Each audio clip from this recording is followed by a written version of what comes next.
This isn't Ten Hag's fault necessarily, is it, Jules? You take a look at, you've got no Maguire, no Lindelof, no Martinez, no Luke Shaw. Nobody wants to be playing Casemiro and Johnny Evans at centre-back against anybody. So surely in this sort of case you can give him a pass? No.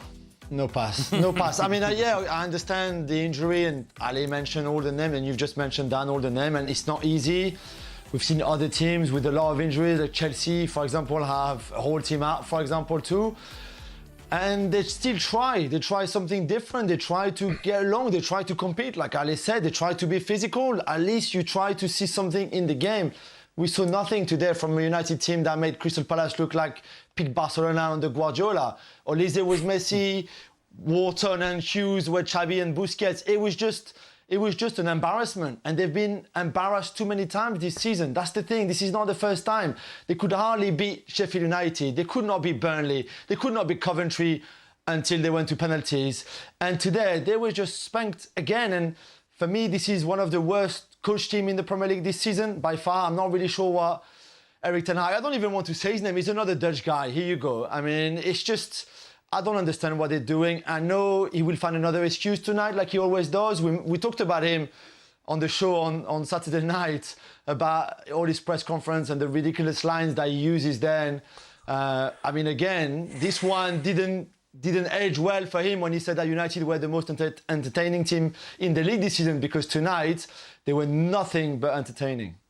Right, let's address this Ten Hag thing. I think everyone agrees he needs to leave, but the problem is, Mark, and you've talked about it as before, is who comes in? Who do the Manchester United board want to come and fix this mess? Yeah, it's gone beyond that now. I've heard that, oh, well, who can replace him? Well, Man United are 8th in the Premier League. They've never been that low. They've never finished as low as that. So there's got to be somebody out there that's better than Erik ten Hag. Now, the situation is that, yes, there's a state of flux right now in the sense that Jim Ratcliffe has come in. He's got Dave Brailsford running the club right now until Omar Barada, the chief exec, comes in. And at some point, they get Dan Ashworth. Now, Jason Wilcox has arrived from Southampton as technical director. There are enough people there to work out who they want. Now, we know that until recently, Dave Brailsford was very keen on Gareth Southgate, but I've been told that that ship has sailed a little bit. I think that they've kind of sensed a negative reaction to that amongst the United fans, and also Southgate doesn't want to leave before the end of the Euros, so time-wise it doesn't work. There are lots of managers and coaches out there. You know, Thomas Tuchel's available. Now, people will say that Tuchel is, you know, he falls out with owners, he falls out with technical directors. So what? Man United needs somebody who will challenge them, who will make them better, who will walk in that dressing room and command the respect of the players. It's obvious right now that Erik ten Hag doesn't command the respect of the players. Those that are on the pitch and those that are in the treatment room that have, you know, been there for quite a while and not too keen to get off the treatment table, there's no respect for ten Hag. You can see it. You can see it in the way that they play. You can see it in the sense that if he's got a tactical plan, they're not fulfilling it. And if he has got a tactical plan that he's trying to get across, they don't trust it. So the players don't believe in ten Hag. The fans increasingly don't believe in ten Hag. So there's no reason for Ineos and Sir Jim Ratcliffe to keep ten Hag at the club beyond the fact that it will cost around £7 million to sack him, because now that United haven't qualified for the Champions League, his contract next year drops by 25%. So his £9 million a year wages dropped to below £7 million. So getting rid of him isn't going to be that expensive. But despite the fact it will cost money, keeping him at the club now, when it's so obviously failing, will cost even more in the long run, because you're just backing the mistake for another year. So there will be coaches out there. There are plenty of coaches out there that will do a better job. Tuchel, for me, is top of the list. But Roberto De Zerbi, as abrasive as he is at Brighton, would get more out of these players than Erik ten Hag. Plenty of coaches in Europe. You know, Sebastian Hoeneß at Stuttgart has had a great season. He'd be better than ten Hag. So there are plenty of coaches out there. They've got to take a chance and find somebody, because under ten Hag, they're going nowhere. It's interesting, Thomas Tuchel, because you look at it and on paper, obviously he'll be free at the end of the season with Bayern Munich. You're going to think, wow, you know, this seems to make sense, even though he's going to rattle some cages. If you're Thomas Tuchel, do you even want this? Do you want this challenge? Do you want to be taking over a team that's got all these problems?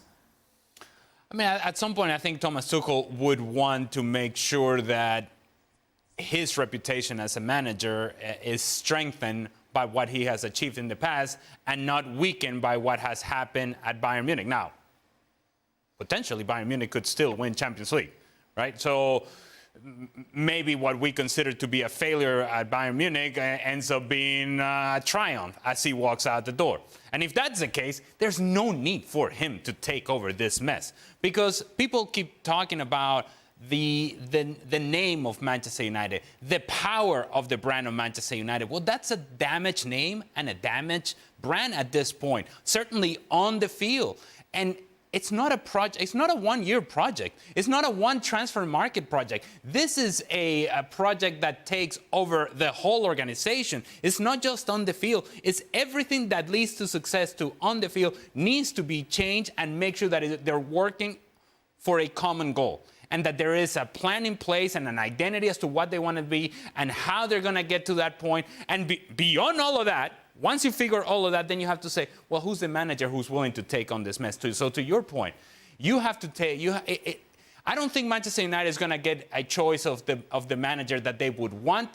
They're going to get the choice of a manager who's up and coming, who looks at this as this sort of big stepping point in their career, as a sort of the crowning achievement of where they have been. Now I'm up and coming. This is a great opportunity that I cannot pass up. Thomas Tuchel is beyond that. Jules, what do you think? I agree with both what Oggy and Ali just said. I mean, last week there was a few sort of news coming out here in England saying that Radcliffe and Braceford didn't really think there was somebody better than Ten Hag, and that's why they might keep him. I mean, surely tonight, after what we saw, they've realised that there are a lot of people better than him and that he's got no control, there's just no direction, there's just nothing there, really, it's empty. And we've said that all season, it's really empty. There's nothing. Yeah, of course, he's had a lot of injuries and he can find that excuse all he wants, but this is empty. So he needs to go. And then I think Tuchel is a good shot. I agree with Oggy. There's a lot of managers. Ruben Amorim has done an amazing job at Sporting. You can give him a chance. There's a lot of people you can get a chance that are better than Ten Hag, who are more structured, with a better philosophy, with a better style, with better charisma, by the way, but with more leadership as well. Because we can talk about the football and, okay, maybe he has great ideas, he just can't implement them to the squad. But what about the leadership? What about his own charisma? What about his communication that has been terrible all season? It's not just on the pitch and the result and the fact that they're eighth, because they can still win a title, by the way. Let's not forget they're in the FA Cup final somehow. But it's all the rest as well, everything. He's just not a Manchester United manager, full stop. There's just nothing in him that has earned him the right to be a Manchester United manager, even a club in decline like they are right now. So for me, it's goodbye and get someone in that will have the leadership, will have the qualities, the charisma, that kind of personality to be able to steady the ship first and then take it again in the right direction. Mario, come out. Come on, defend your fellow countrymen. No. Look. Okay, I don't agree. You understand when Jill said like all the Dutch people, because it doesn't work like that. But away from that, you understand. He may be a Dutch guy, you understand. And I don't agree of the work that he does, of course. But I said already last time. I said I think he misjudged the movement when he came to England. I think you know, like Ali said, like the club. You understand, Man United. When I came to England, to understand what this club means, it is bigger than we think it is. And I think that's where he got it wrong. You know, he had it wrong all the way. And hearing you guys talk, I think the key thing, what was as a coach, what you always should be careful of, is being in control of your team.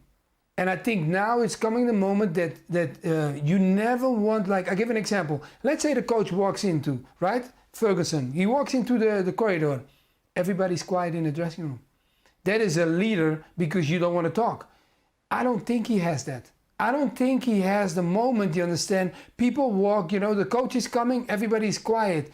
That feeling you need as a manager. Chelsea went through the same thing. We talked about this, we highlighted it, you know, when Pochettino came. It's the same thing we always ask. You need a leader that can handle a club like that and can handle the situation they're in.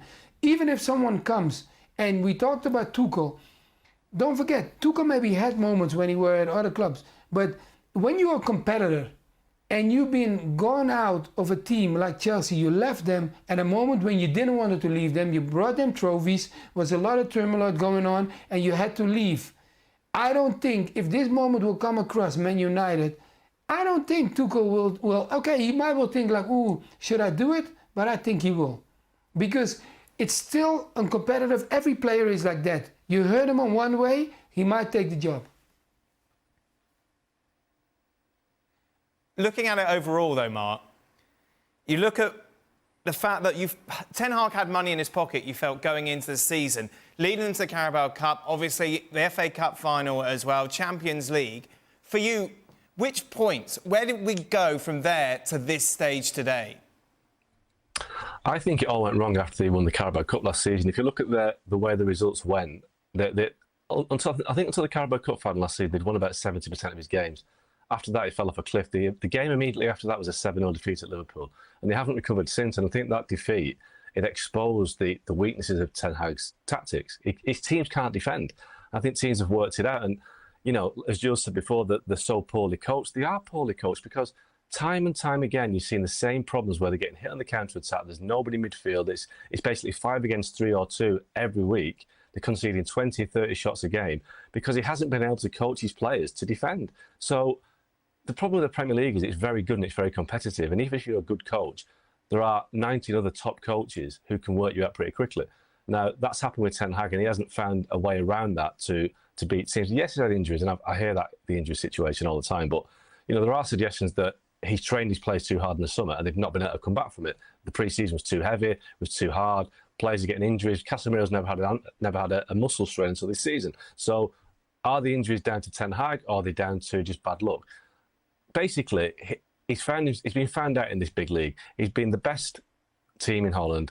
With all due respect to Mario, it's not the strongest league anymore. He's bullied that league. He's found out that Ajax beat a lot of teams in the Dutch league. Easy street. He's come to the Premier League, and it's much harder. There's better coaches, there's better teams, and he's not been able to work it out. So we're now seeing that Erik Ten Hag is out of his depth at Man United, and I think there's nothing that can change that.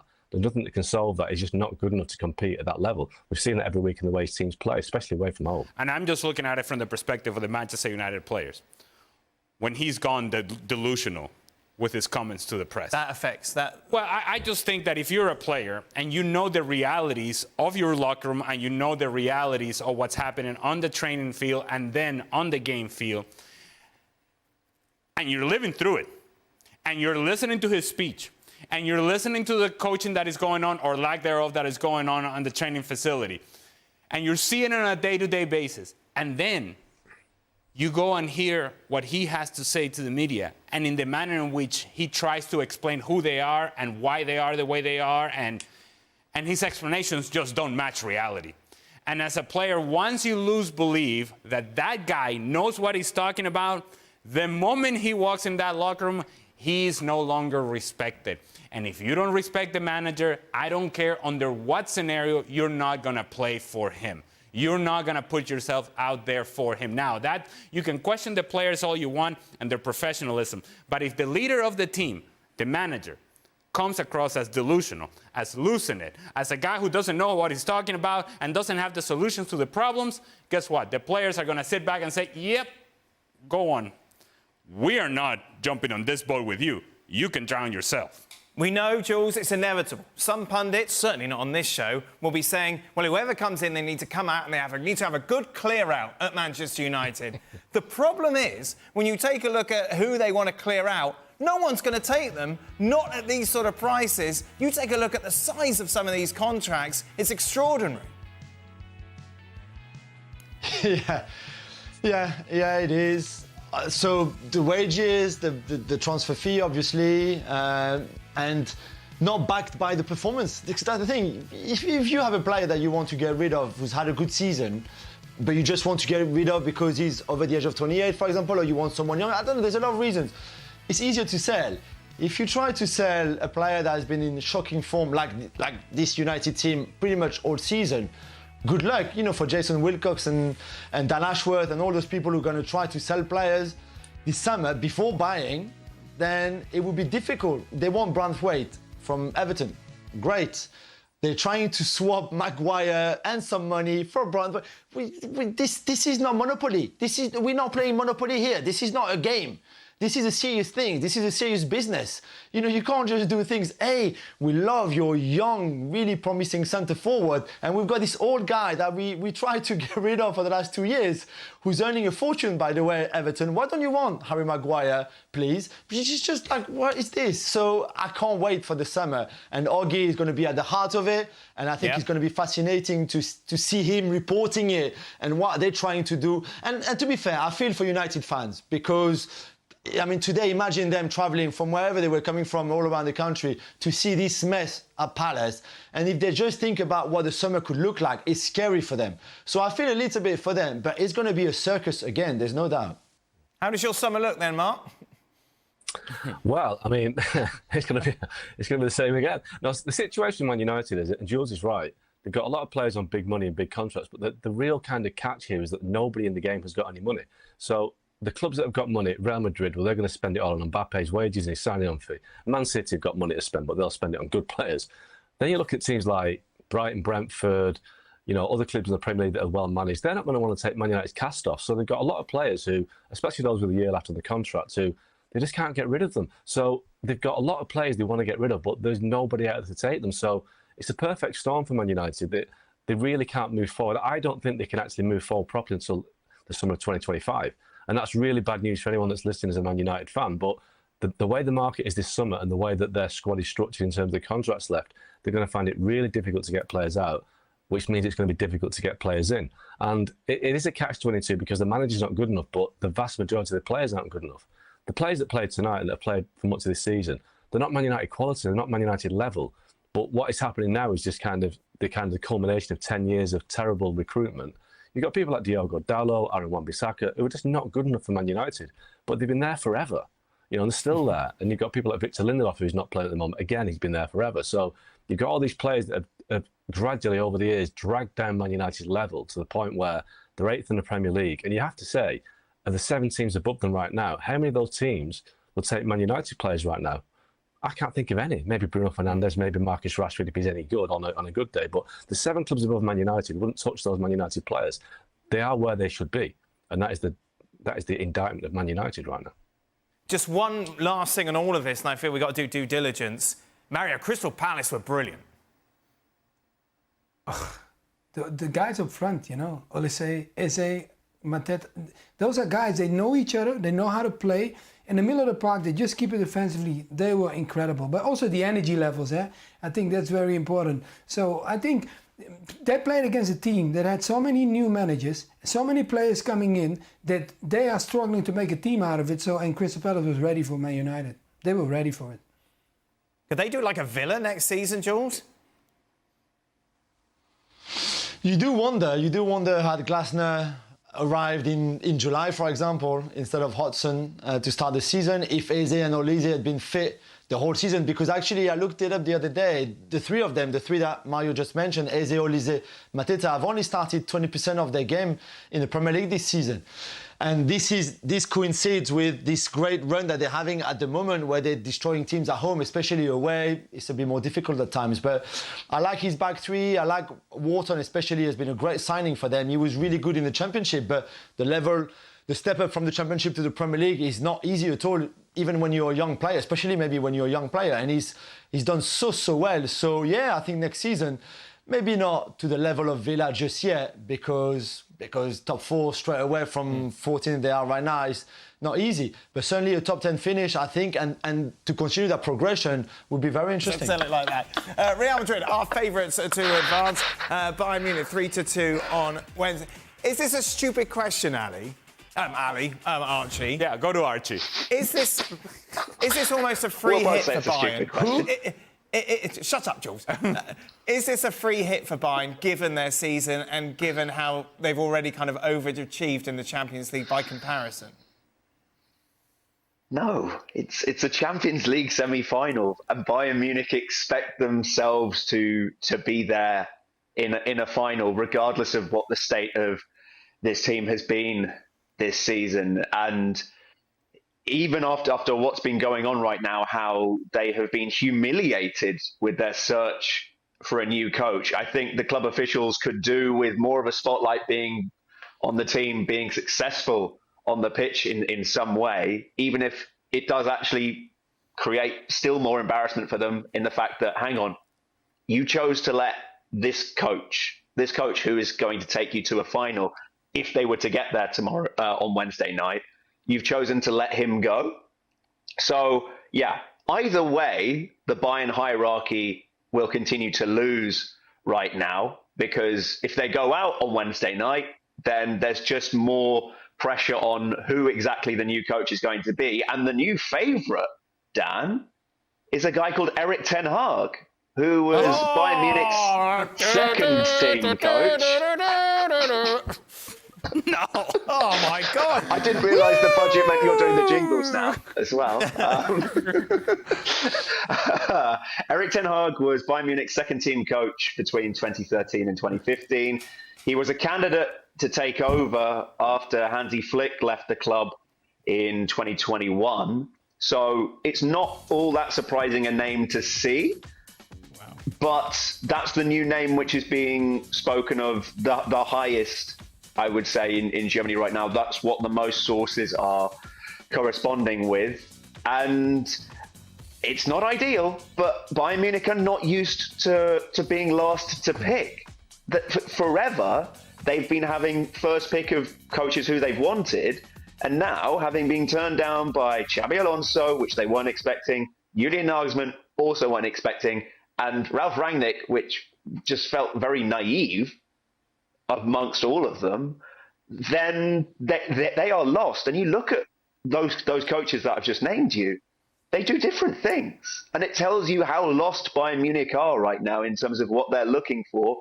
And it's why Thomas Tuchel has actually looked better since his sacking was announced, because if anything, it's looked like, well, I'm still a good coach, but have you seen what's going on behind the scenes here? No chance he can do a Xavi. No, Archie. No way. If they win the Champions League, he'll say, you know what, we'll stay, but we're staying with my rules. No, I think he would enjoy it somewhat more if he did do that before sending a certain amount of fingers in the direction of the Bayern hierarchy. There has been talk of, maybe Tuchel could change his mind, but I just think there is too much water under the bridge, and particularly with the people that they've tried to hire since it's all gone down. And I think Thomas Tuchel's also a little bit sick of Germany. He wants out. Well, don't tell Derek Ray that. That'll be it. How dare you? It'll be all How over. dare you? Archie, you've lived in Germany for a while. Do you get the Premier League? Why? Have they seen Ten Hag and Manchester United this year? I see what you did there. Bayern Munich are desperate, Dan. Wow. They are desperate. You and Derek, right now. come on, surely that double act could come in and save this. They're more than Ten Hag. There is still a good coach in there. Deep in there. But Manchester United was a car crash before Erik ten Hag arrived. That is one thing as well. And they have burnt through quite a few coaches in the last few years who have been successful elsewhere. So I think Bayern Munich's thinking is that, well, we hope that we will get the Ajax version of Erik ten Hag. And this appointment, by the way, is a huge one for Bayern, because next season, the Champions League final is in Munich. And I've been talking to you about embarrassment and humiliation. Bayern Munich are not there, then that's terrible for the club. So also for Ten Hag, should he come to Munich, you've got the spectre of this whole thing of Xabi Alonso being supposedly available next season, Jurgen Klopp, should he change his mind, being available next season, and he will have to continually fight against that should things go south. So if he doesn't like Manchester for the pressure environment, I'm not sure he's going to get it much better in Munich. Jules, you were saying beforehand you like this idea. I'm delighted. I think this is the perfect match, really. Bayern Munich and Erik ten Hag. And also, more seriously, I'm not sure. I don't know Ten Hag personally, but I think psychologically this season could leave some scars on him. If he gets sacked, let's say, if they get punished by City in the FA Cup final, for example, if they don't finish the season with another win, which is possible, they play Arsenal at Old Trafford on Sunday, this could be another embarrassment for them. So let's say it's a terrible end of the season.